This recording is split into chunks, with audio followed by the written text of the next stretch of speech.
Lors du lancement du projet des chaînes de valeur compétitives pour l'emploi et la transformation économique P7, le samedi 2 avril 2022 à Boisseau dans le sud Koumoui, le Premier ministre Patrick Achi a expliqué que pour transformer la matière première et avoir du bénéfice, il faut développer ce qu'on appelle la chaîne des valeurs. C'est-à-dire qu'il ne faut pas vendre uniquement les matières premières, mais il faut les transformer. Celui qui a le pied des VA, qui saigne les VA et qui vend son fond de tasse, quand on le compare par rapport à celui qui le prend, qui le transforme, qui en fait un pneu et qui vend le pneu, c'est le jour et la nuit. D'ici 2 ans, la Côte d'Ivoire va atteindre le seuil des 100% de la première transformation locale du caoutchouc naturel, selon le président du conseil d'administration de la Promac.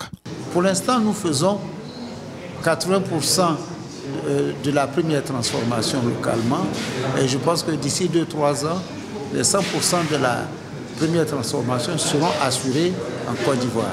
Atteindre 100% de la première transformation, c'est bien. Mais passer de la première à la deuxième transformation, c'est encore mieux.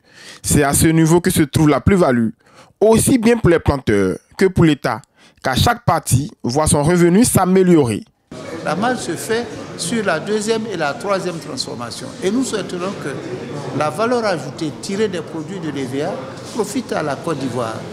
Comment se fait-il que nous qui produisons le caoutchouc naturel qui permet de faire le pneumatique, nous sommes 4e au monde, il n'y a aucune usine de pneumatique en Côte d'Ivoire.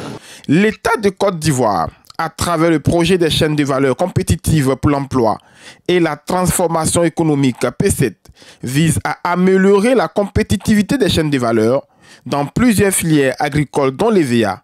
Une occasion pour les acteurs de la filière de rendre effective l'idée d'une deuxième transformation locale du caoutchouc naturel, et cela pour le bien-être des planteurs, des industriels et de l'État.